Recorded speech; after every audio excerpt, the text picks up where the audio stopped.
어? 에? 에?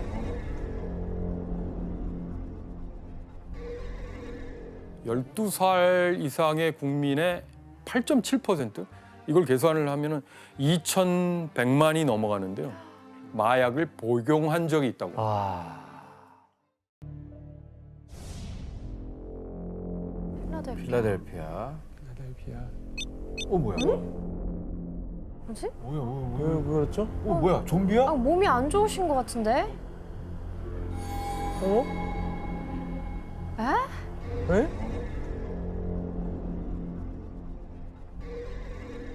이거 뭐예요? 뭐 아픈 거 아니에요? 퍼포먼스인가? 퍼포먼스. 실제로 에? 진짜 심각하다. 어. 왜 이렇게 저렇게 멈춰있죠? 이거는 좀 뭐야 남낭 특집이야 뭐야? 에?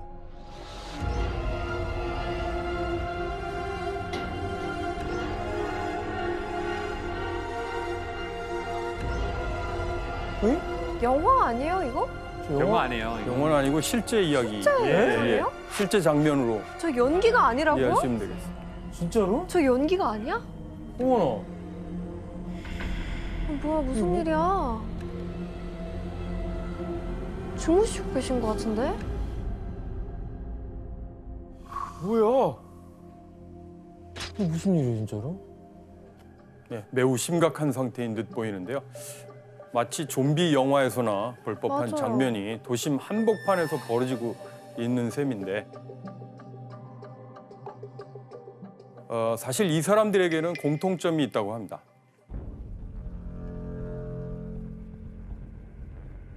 모두 펜타닐이라는 약물에 취해 있다는 건데요. 아, 마약이에요? 아, 좀 처음 들어보는데. 나도.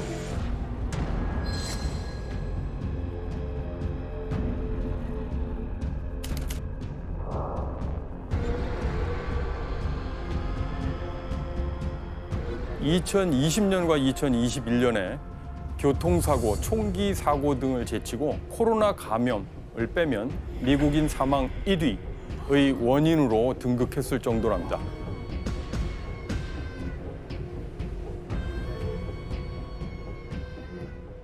사실 미국은 20세기 초 이래로 아편, 마리화나, 헤로인, 코카인과 같은 마약에 침식당하고 있다고 해도 과언이 아닌데요. 그렇다면 이 위험한 마약들 대체 다 어디에서 미국으로 들어온 것일까요? 야. 21세기에 미국으로 들어오는 마약 유통의 큰 부분을 차지하고 있는 건 바로 이웃나라 멕시코입니다. 그리고 남아메리카의 콜롬비아입니다. 국제 마약계에 말하자면 양대 산맥과도 같은 나라인데요. 맞아요. 유명하더라고요. 멕시코와 콜롬비아는 이제 마약 밀매 조직들의 존재 때문에 매년 세계에서 치안이 가장 불안한 나라나 도시 목록에서 빠지지 않고 있는데요. 이거는 마약의 제국이라고 하는 불명예를 떠안게 된 걸까요? 그 인연을 좀 들여다보도록 하겠습니다. 시간을 거슬러 19세기 후반에 멕시코의 시날로아라는 서쪽에 있는 지역에 태평양을 건너서 중국인들이 이주하게 되는데요. 이 시기 중국인들은 어떻게 멕시코에 오게 된 걸까요? 뭐 노동하러 간 거 아닐까요? 그렇죠. 일자리를 일종의 찾아서 세계적인 지역 간의 이동의 결과였다고 볼 수 있는데요. 중국인들은 19세기 후반, 그러니까 이른 세계화 시대에 태평양을 건너 미국 캘리포니아에서부터 멕시코의 서부 해안지대, 페루의 친차섬까지 이렇게 여러 곳으로 이주했고요.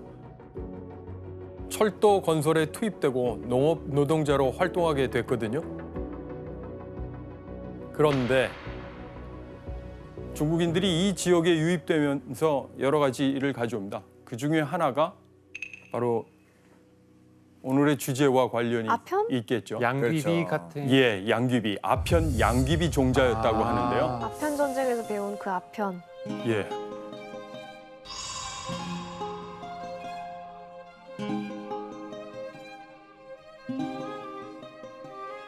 오늘날 멕시코 마약의 역사는 중국인들이 가져온 아편 양귀비 종자에서 시작됐다고 할 수 있습니다. 이렇게 멕시코에서 19세기 말부터 아편이나 마리화나가 재배됐는데요. 그러면서 이런 노래 가사까지 나올 정도였다고 합니다. 크리스티안 씨, 네. 네, 라쿠칼라차 노래 잘 알고 계시죠? 그럼요. 예. 혹시 앞부분만 살짝 너무 잘 들려주실래요? La cucaracha ya no puede caminar porque no tiene, porque le falta marihuana que fumar. 예. 마리화나. 마리화나 예, 가사에 마리화나라는 단어가 들어가 있어요. 마리화나 이제 피우는 거. 라쿠칼라차라고 하는 게 번역을 하면 바퀴벌레라는 예, 바퀴벌레죠. 바퀴벌레가 피울 마리화나가 없어서 걸어갈 수가 없다. 걸을 수가 없다. 이렇게. 와 이거를 어렸을 때 그렇게 신나게 불렀던 거야?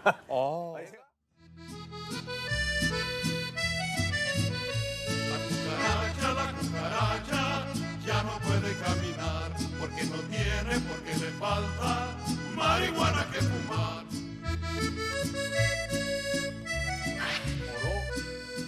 사실 이 노래의 배경을 보면 1910년대에 멕시코에서 벌어졌던 큰 혁명과 관련이 깊습니다. 근데 이 유명한 노래에도 나올 정도로 멕시코에선 아편이나 마리화나의 복용이 적지 않았다는 것이죠. 게다가 당시는 미국과 멕시코 간 두 나라의 국경 간 이동 제한이 매우 느슨한 편이어서 이 마약들은 미국으로도 흘러들었다고 볼 수 있습니다. 멕시코의 서북부 지역이랄까요? 또는 중북부 지역이 굉장히 중요한 지역으로서 1970년대 초부터 생아편, 마리화나를 재배해서 판매하는 그런 핵심적인 지역이라고 볼 수 있습니다. 그러면서 본격적으로 국제적인 마약 밀거래업자가 된 것입니다. 처음에 그 체계는 매우 단순한 편이었다고 알려져 있습니다. 이를 판매하고 운송하는 구역을 가리켜 플라사라고 불렀는데요. 영어식으로는 플라자라고 할 수 있죠.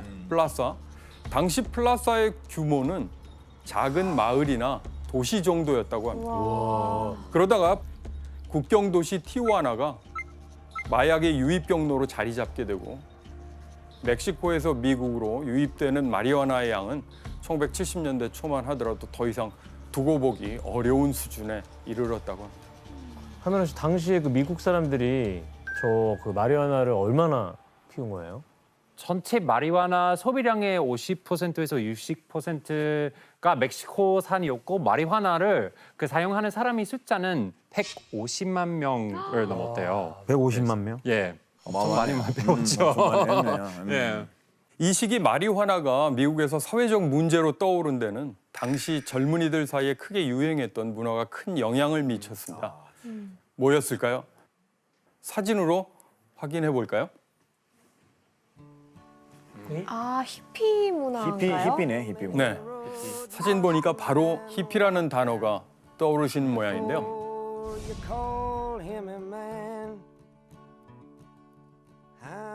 히피 문화하면 대표적으로 떠오르는 게 자유로운 복장, 또 평화를 상징하는 꽃, 기성 질서에 대한 도전 또는 전쟁 반대, 그리고 마리화나였습니다. 맞아요. 당시 젊은이들은 너도나도 마리화나를 많이 복용을 했는데요.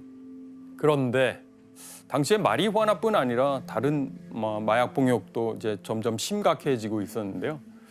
그리고 그 문제는 당시 미국이 여전히 치르고 있었던 역사적인 전쟁, 베트남 전쟁과도 연관이 있습니다.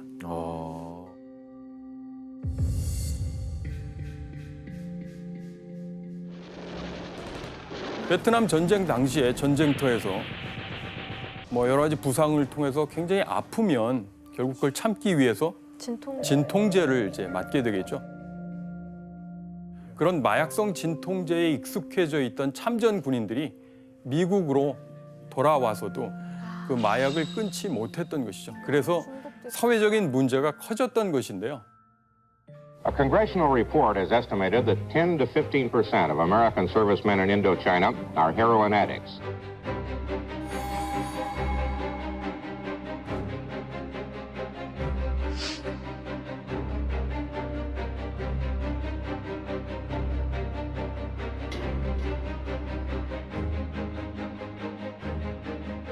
이런 모습을 매우 불편해하면서 문제를 해결해야 되겠다고 나선 인물이 있었습니다. 혹시 누구였을까요? 바로 미국의 리차드 닉슨 대통령이었습니다. 대통령이네. 대통령. 닉슨 대통령은 1971년 6월에 미국 역사상 최초로 마약과의 전쟁을 선포하면서 대대적인 마약 소탕 작전을 펼쳤습니다. America's public enemy number one in the United States is drug abuse. In order to fight and defeat this enemy, it is necessary to wage a new all-out offensive. This will be a worldwide offensive dealing with the problems of sources of supply as well as Americans who may be stationed abroad wherever they are in the world. 국가 차원에서 나선 거네요. 그렇죠. 얼마나 심각하면 대통령이 저걸 그러니까요. 지금까지 하겠어요. 인정하는 마약 거네요. 근절을 그 위한 얼굴 표정이 네. 어때 보이죠? 너무 어두워요. 굉장히 화가 많이 단호해 나셨어요. 보여요. 예. 그게 발표문에서도 확인됐듯이 이 마약에 대처하는 닉슨 대통령의 태도는 매우 강력했죠. 매우 강경했고 마약을 공공의 적 1호, 퍼블릭 에너미 1호라고 부를 정도였습니다. 결국 닉슨은 1969년에 미국 멕시코 국경을 사실상 봉쇄하고 또 멕시코인들의 이주를 제한하는 이른바 차단 정책을 실시하기도 했고요.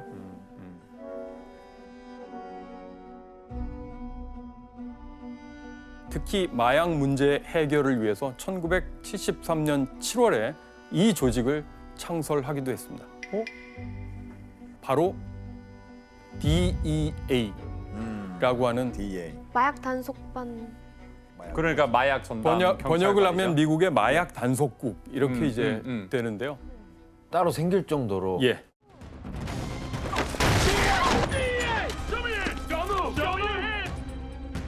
경찰보다는 뭐 또 다른 군대 같은 느낌이더라고요. 그래서 국제적으로도 다른 나라 가서 어떤 작전을 펼치기도 하고 그리고 그러니까 뭐 갑자기 인터폴 카르텔의 같은. 보스 검거하기도 하고 그리고 이 미국의 마약 단속국이 1976년에 멕시코 군인 1만 명을 지원하게 됩니다. 바로 콘도르 작전입니다.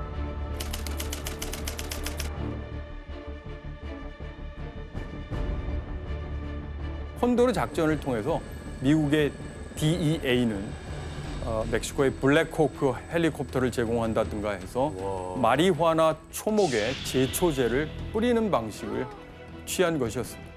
그래서 이 작전으로 1977년 한 해만 하더라도 약 38제곱킬로미터에 달하는 마리화나 밭이 파괴됐다고 합니다.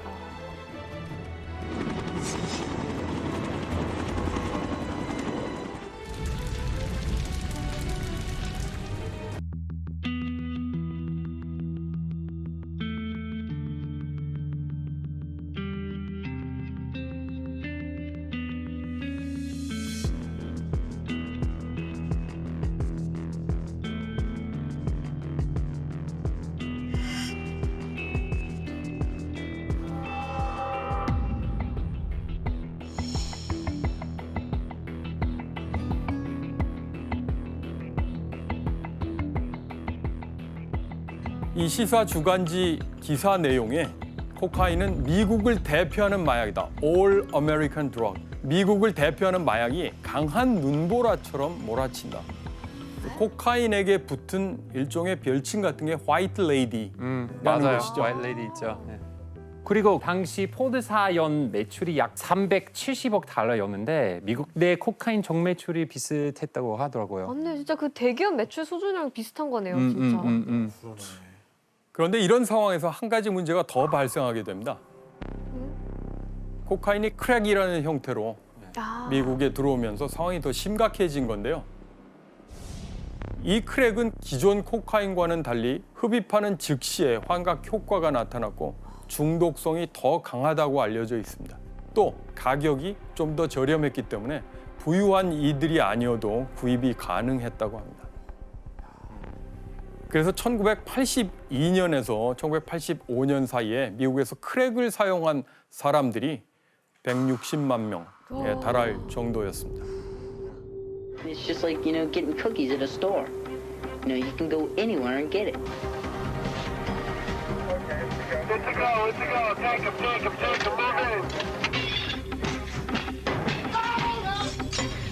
Get on the ground, here we go. one of those is what? $20? Is this yours? It's everybody's. What do you mean it's everybody's? I have been trying to stop, okay? I've slowed down a lot.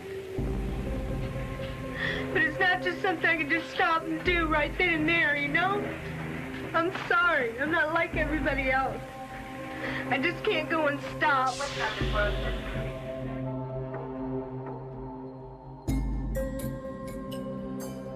미국이 그럼 뭔가 움직임을 보이진 않았어요? 예, 1980년대 초 미국의 로널드 레이건 정부 역시 강력한 마약 단속 정책을 공표하고 나섰습니다.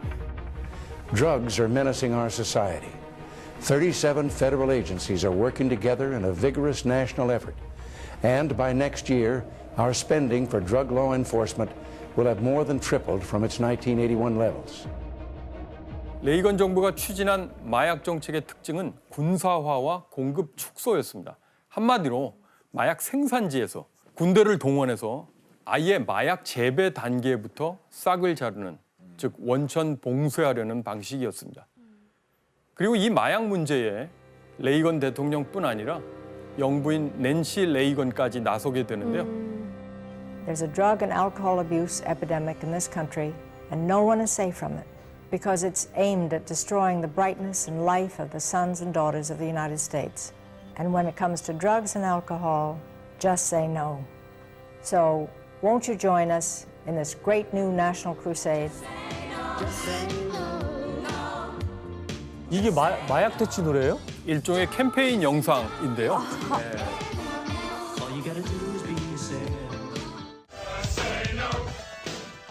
그 유명한 스포츠 스타인 것 같은데요? 아마 매직 존슨 모습.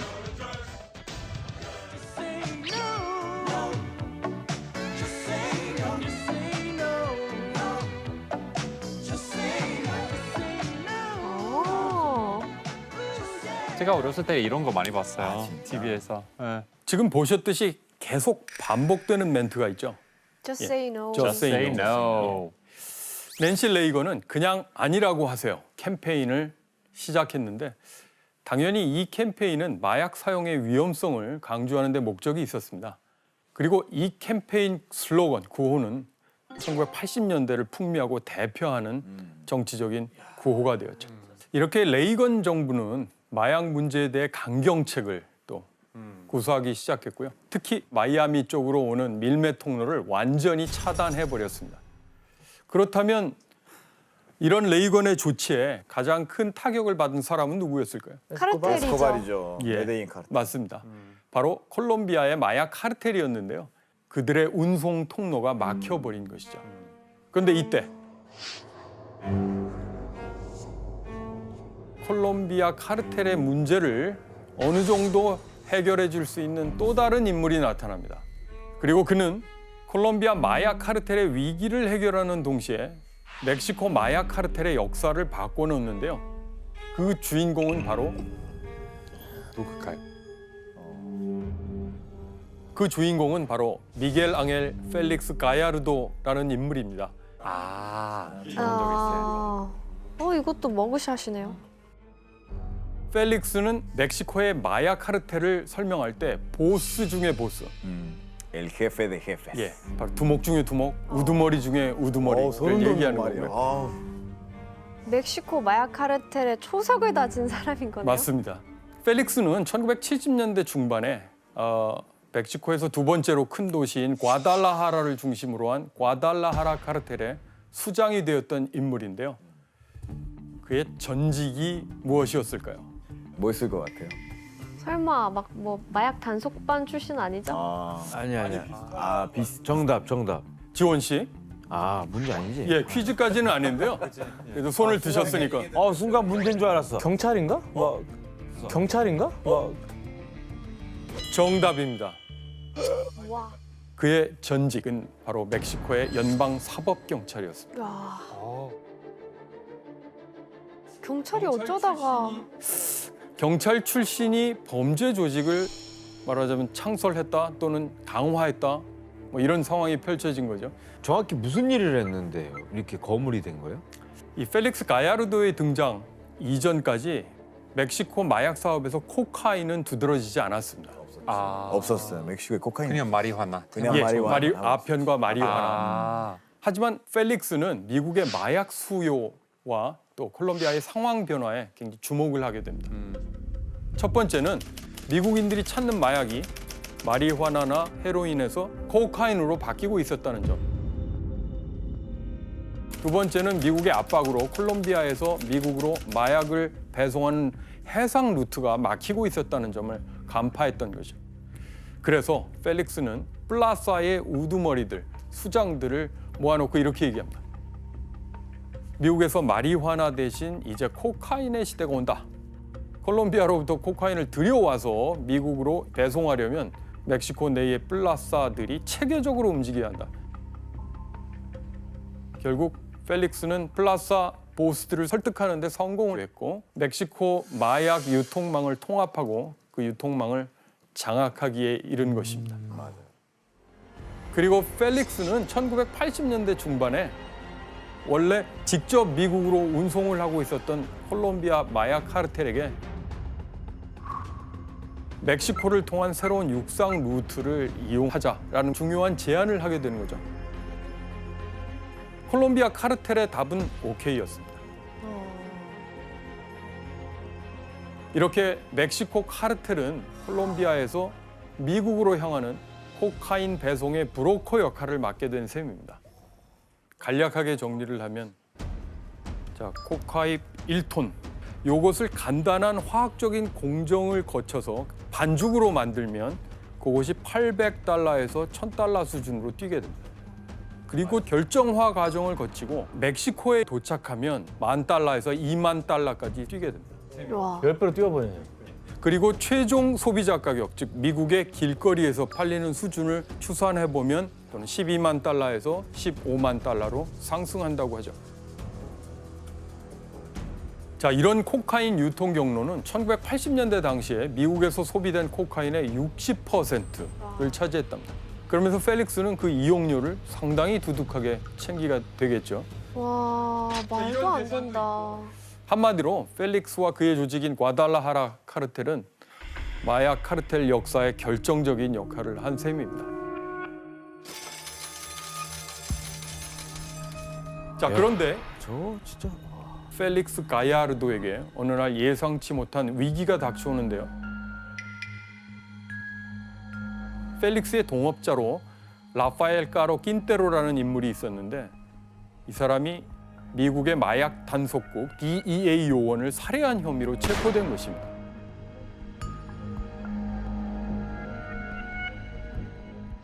자, 이 사건은 이 낀테로라는 사람이 소유한 1000헥타르 규모의 마리화나 농장을 멕시코 당국이 급습해서 불태워버린 사건에서 시작됐습니다. 당시 불태워버린 마리화나의 양은 약 1만 톤으로 추정이 되는데 1억 6천만 달러 상당으로 알려져 있습니다. 화가 솟구친 킨테로는 당시 위장 잠복 중이던 DEA 요원 엔리케 키키 카마레나를 납치했고 고문 끝에 잔인하게 살해했습니다.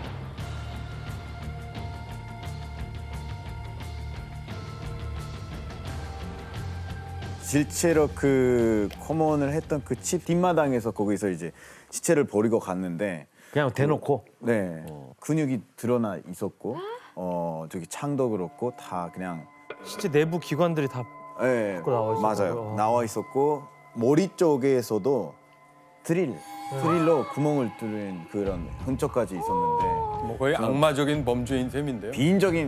너무나 비인적인 방법으로 고문을 했었던 거죠.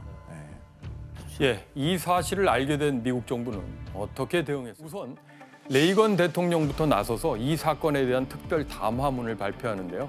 Enrique Camarena Salazar, Special Agent of the Drug Enforcement Administration, was conducting an undercover investigation in Guadalajara, Mexico, to smash a ring of drug traffickers. He was kidnapped, tortured brutally, and killed. In the crusade for a drug-free America, these heroes gave all that they had and all that they were. Let us do all that we can to honor their memory.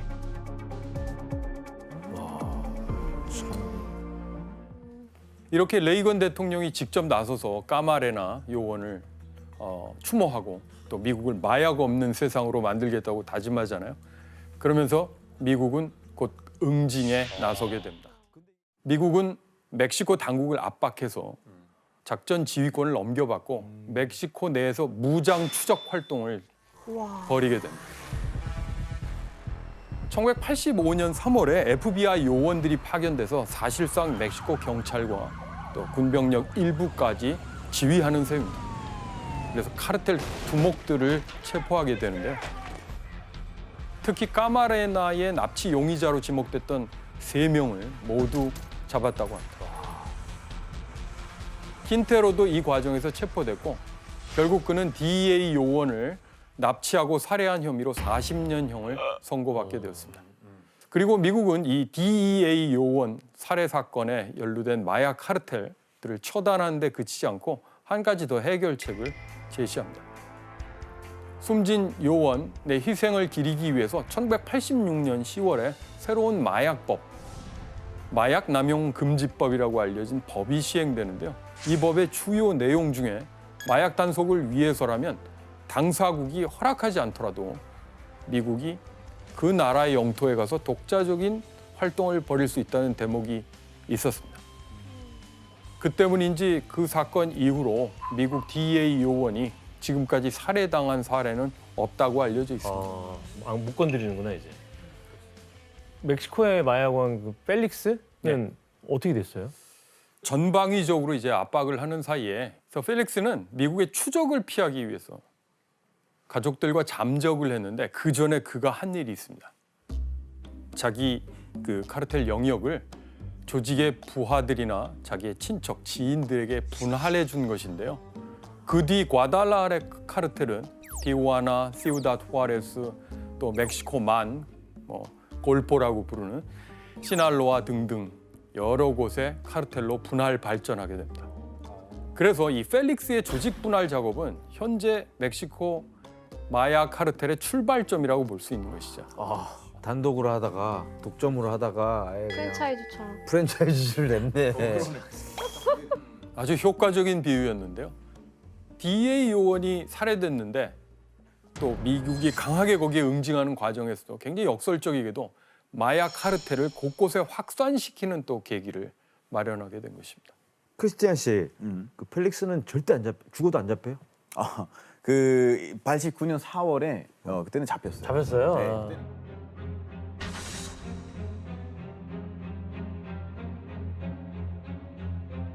드디어 잡혔는데 그때는 이제 징역 40년 받았었어요.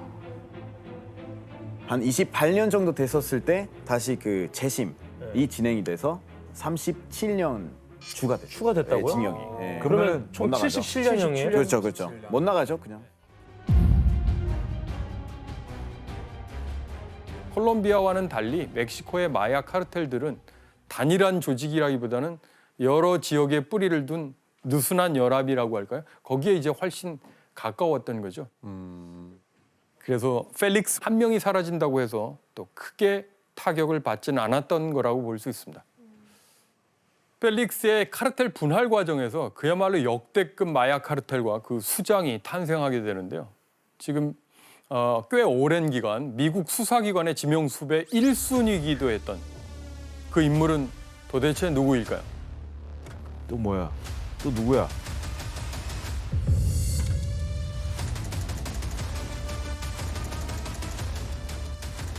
바로 시날로아 카르텔의 보스 호아킨 엘 차포 구스만입니다. 엘 차포. 시날로아는 멕시코 마약 카르텔의 요람과 같은 곳입니다. 펠릭스 가야르도의 고향이기도 했고요.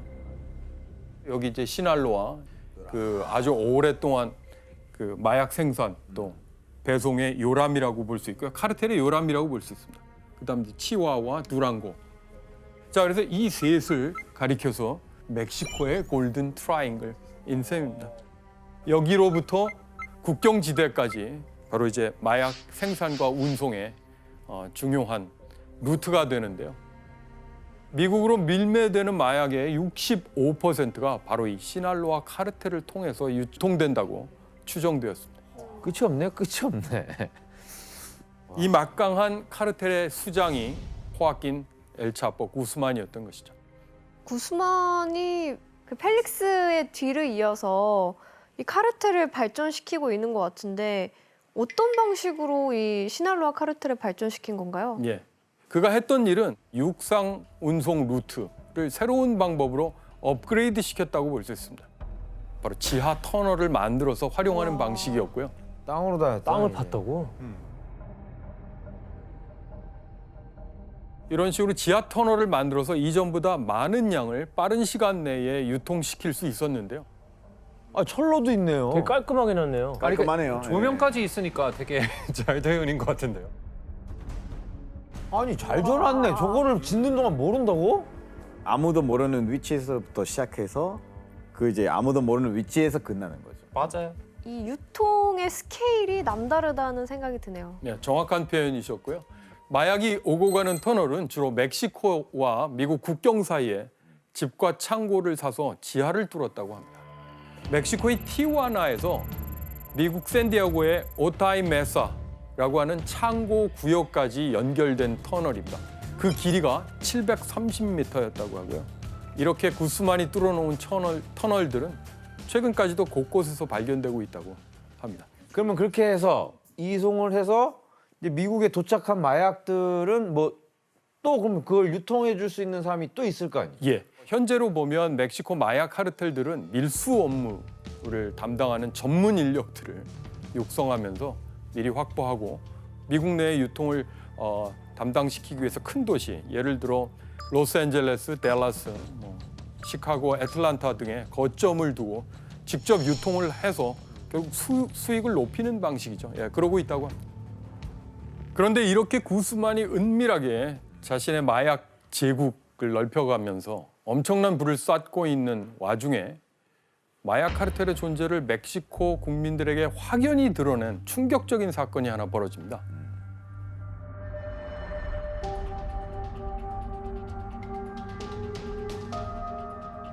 Bien, bueno, pues lamentablemente, como lo estabas mencionando, este lunes, alrededor de las 4 de la tarde, un grupo de personas fuertemente armadas con fusiles AK-47, o mejor conocidos como cuernos de chivo, perpetraron una balacera en el aeropuerto internacional Libertador Miguel.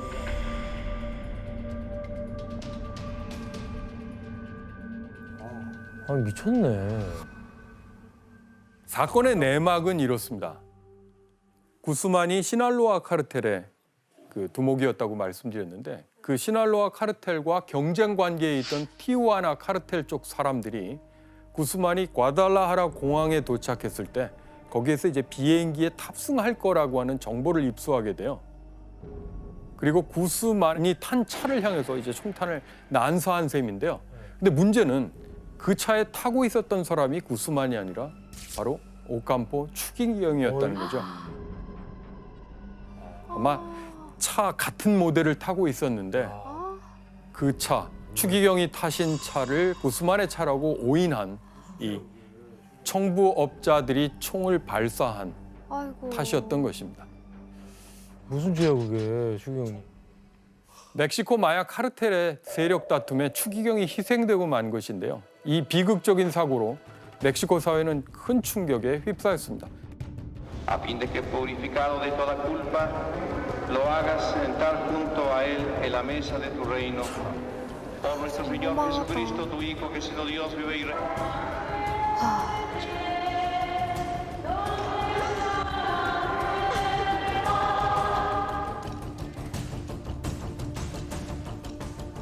그 당시에 국민들이 엄청 충격에 빠졌겠어요. 그렇죠. 일단 멕시코 사람들은 90% 이상 가톨릭이거든요. 그러니까 실제로 그 카르텔에 있는 사람들 중에 아침마다 이렇게 해가지고 아멘 가톨릭 사람 너무 많아요. 멕시코에서. 그래서 추기경이 죽었다는 거에 대한 사실 더 충격적이었죠. 당시 이 사건을 단순한 사고사가 아니다, 암살이다 이렇게 보는 사람들도 적지 않았습니다. 멕시코 정부하고 당시에 마약 카르텔과의 모종의 거래가 있었던 게 아니냐라는 주장이 있었는데요. 숨진 추기경이 멕시코 정부와 마약 카르텔 간의 모종의 거래, 불법 거래를 통응하려 했다. 이런 얘기가 돌았었거든요. 예. 하지만 이 사건의 진실에 대해서 명확하게 밝혀진 바는 없습니다. 그렇지만 이 사건으로 구스만은 수배됐고요. 결국 한 달 뒤인 1993년 6월 과테말라, 이웃나라 과테말라에서 체포돼서 멕시코로 이송되었습니다. 그 뒤에 20년 9개월의 징역형을 받고 감옥에 갇히게 되었습니다. 그런데 구스만이 잡혀가고 난 다음 해에 멕시코 마약 카르텔이 세력을 키우는 데 도움이 된 상황이 펼쳐지게 됩니다. 칼데론은 미국의 지원을 요청합니다. 당시에 미국 대통령이 조지 W. 부시 대통령이었는데요. 부시 대통령은 2007년 멕시코의 메리다라고 하는 곳에 방문해서 이 칼데론을 만나고 메리다 계획을 발표하게 됩니다.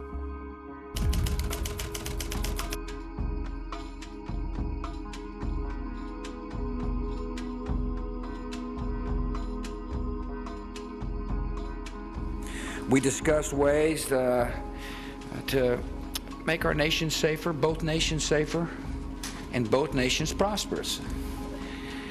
President Calderon is taking a tough stand against organized crime and drugs, and I appreciate that.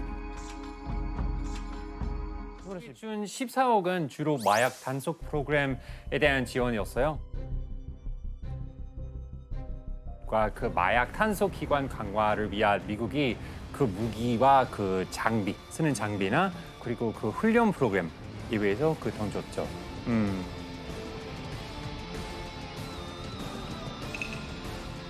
칼데론의 첫 번째 조치는 마약 문제 해결을 위해서 군대를 동원한 겁니다. 군인들이 그러니까 길거리 순찰을 일상화하는 것인데요. 2010년까지 전체 군대의 4분의 1, 거의 4만 5천 명이 곳곳에 마약 카르텔과의 전투에 투입됐을 정도입니다.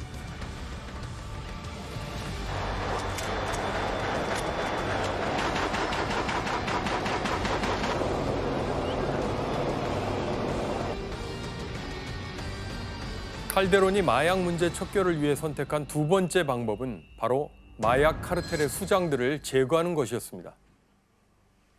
왜냐하면 조직의 우두머리를 제거하면 조직이 무너질 가능성이 크다고 판단을 했거든요. 이렇게 근데 예전에 비하면 이게 지금 너무 분할화돼 있어서 나는 이게 이 사람이 진짜 수장인지 아닌지도 의심스럽고 아니 누가 대리인으로 야 네가 나 대신 들어가 그럴 수도 있는 거고 막 거물급이 아니라서 난 너무 수사가 어려울 것 같아. 그런데 일단 수치로 보면 어느 정도 성과를 거뒀다고 얘기할 수 있는 대목이 있어요. 마약과의 전쟁을 선포한 이후에 5년 넘게 코카인을 한 110톤 정도 압수했습니다. 그리고 총기류도 뭐 거의 10만 건 이상, 그다음에 뭐 비행기도 500대 이상, 또 상당한 현금이 압류됐다고.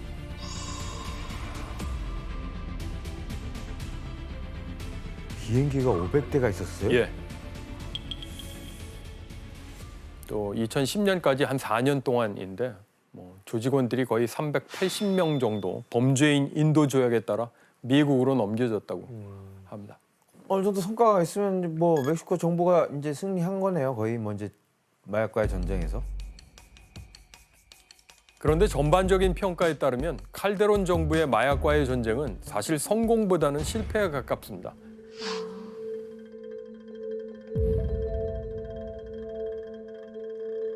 자, 칼데론이 이렇게 우두머리들을 제거하자 그 자리를 차지하기 위한 내부 경쟁이랄까 이게 훨씬 더 이제 격화됐고 카르텔과 카르텔 사이의 경쟁도 치열해졌죠.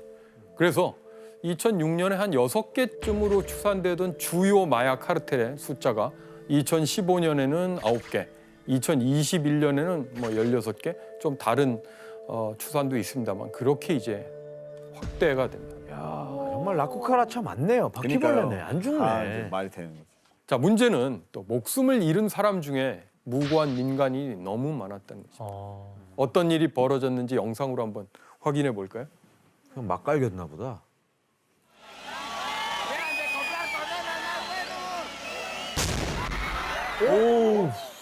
오, 술탄 2개를 던져버렸다고?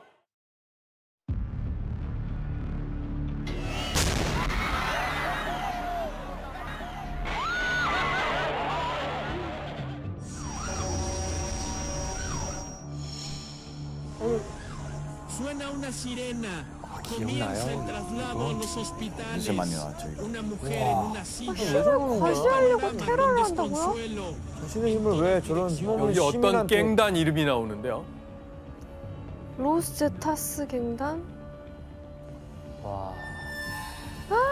이제 끔찍한 장면이 연속이 되는데요.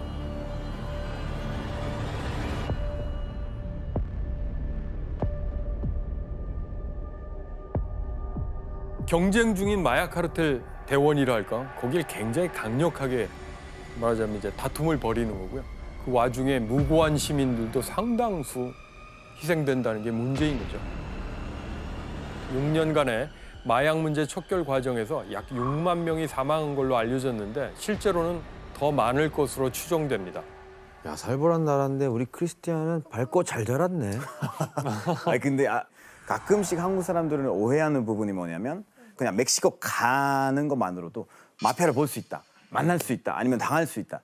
그게 아니라 그 사람들은 몰래 이동하고 자기들끼리 싸우고 자기들 밀매하기 때문에 솔직히 보기 힘들어요. 멕시코 사람들도 뉴스에 나오는 거 봐야 알 수 있단 말이에요. 그렇죠. 그럼 쉽게 거리에 있고 그런 게 아니에요. 네, 맞아요. 게다가 이 시기에 이 마약과의 전쟁을 강력하게 벌였음에도 불구하고 전례 없이 잔혹한 카르텔이 또 등장을 하는데요. 좀 전에 자료 화면에서 봤던 로스 세타스의 등장은 여러모로 충격을 주었습니다. 자, 문제를 하나 내도록 하겠습니다. 자, 로스 세타스는 그 핵심 구성원들이 원래 이 조직에 속해 있었기 때문에 더 충격적이었는데요. 어떤 조직이었을까요? 정답. 혜성 씨? 군대? 특수부대? 혜성 씨? 정답입니다. 군대가 특수부대? 했다고요? 예. 그 군대 그 뭐야 대통령이 마약과의 전쟁 선포 투입시켰던 군대 그 군대요? 예. 아 그러니까 그 특수부대에서 경력을 쌓고 카르텔로 가는 거예요? 정확합니다. 와. 멕시코 대단하다.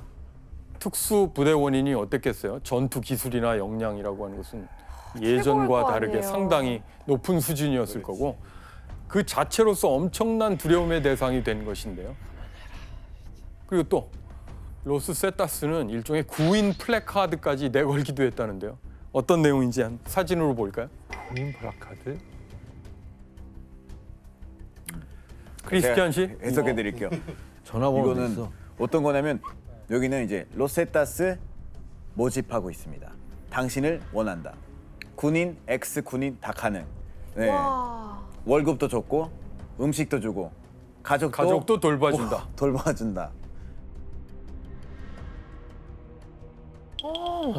맞아요. 말도 안 되잖아요. 자, 이렇게 결과적으로는 그 2006년에서 2012년에 멕시코에서 벌어진 대대적인 마약과의 전쟁이 결코 성공을 했다고 보기 어렵습니다.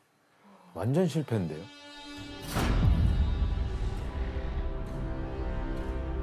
그다음 두 번째는 경찰의 부패 또는 뭐 무능력이라 할까요? 그걸 얘기하지 않을 수 없습니다.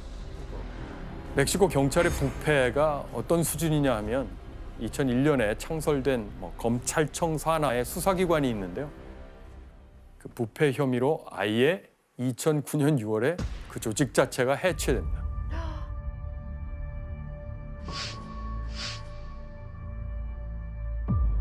(2010년 8월에는) 연방 경찰 34,500명 중에서 10%에 해당하는 3,200명이 부패 혐의로 해고됐고 또 다른 465명의 경찰이 임무 수행 소홀로 면직됐습니다.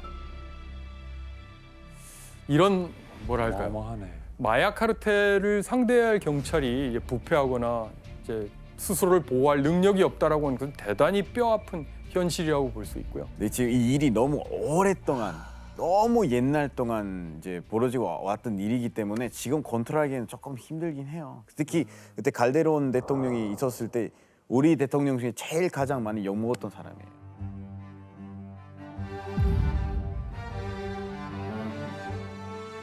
그리고 미국의 이중적인 역할을 지적하지 않을 수 없습니다. 자, 미국은 멕시코 마약 전쟁의 원인을 제공한, 왜냐하면 최대의 소비 국가이기 때문에. 제가 본 통계에 따르면 2008년에서 2009년 미국 정부의 조사 결과 12살 이상의 국민의 8.7%, 이걸 계산을 하면은 2,100만이 넘어가는데요. 마약을 복용한 적이 있다고. 또 하나, 멕시코 마약 카르텔이 준군사화될 때에 그 사용하는 무기들이 도대체 어디에서 많이 올까요? 예, 출처가 주로 미국으로 되어 있습니다. 미국의 이 같은 이중적 역할에 대한 만평을 하나 볼까요? 2011년 6월에 이 만평 제목이 불쌍한 낡은 멕시코였습니다. 이 만평은 미국이 멕시코로부터 마약을 사들이는 와중에 총기를 수출한다는 것을 보여주고 있고 결국 그래서 멕시코의 폭력 사태에 기여하고 있다는 것을 보여줍니다. 미국인 남자가 있죠. 불쌍한 멕시코, 마약 거래를 그만두지 않는 한 저 모든 폭력은 멈추지 않을 텐데. 이렇게 이제 말하고 있다. 그러니까. 예. 미안해요. 뭐 미안할 게 없는데 이제 실제로 전 대통령이 한 얘기인데 Pobrecito México, tan lejos de Dios y tan cerca de los Estados Unidos. 불쌍한 멕시코, 신과는 너무 멀고 미국과는 너무 가깝구나라는. 미국에서 마약도 하고 사고 그러는데 전쟁, 죽음, 피 모두 다 멕시코에 있다. 그렇다면 2022년 현재 라틴 아메리카 마약 카르텔은 어떤 상태일까요? 2022년 1월 한 달 동안에만 멕시코에서 마약 카르텔 연관 범죄로 614명이 사망했다고 합니다. 여전히 마약 카르텔들이 득세하고 있는 현실을 보여주는 것인데요. 멕시코가 왜 이런 고통을 겪게 된 걸까? 1980년대하고 1990년대에 멕시코를 포함한 라틴 아메리카에서 신자유주의 세계화로 국경을 넘어서 교육과 투자가 늘어났지만 동시에 범죄와 테러도 범위가 확대된 것과 밀접한 관련이 있다고 봅니다. 정부의 굉장히 중요한 예산인 경찰이나 치안 예산이 이제 줄고 사설 경호업체 맡기는 그런 상황이라든가 경우에 따라서는 갱 조직이 그런 역할을 맡는 기막힌 사태도 이제 벌어집니다. 한마디로 정부의 책임 역할이 실종되면서 일종의 치안의 외주화가 일어났다고 할까요? 그런 상황마저 벌어진 것이죠. 마약의 소비와 배송, 그에 따른 범죄 문제를 돌아보면 불쌍한 멕시코요. 신은 너무 멀리에 그러나 미국과는 너무 가까이 있구나라는 유명한 문구와 함께 그 때문에 멕시코인들이 겪게 된 고통을 떠올리지 않을 수 없습니다.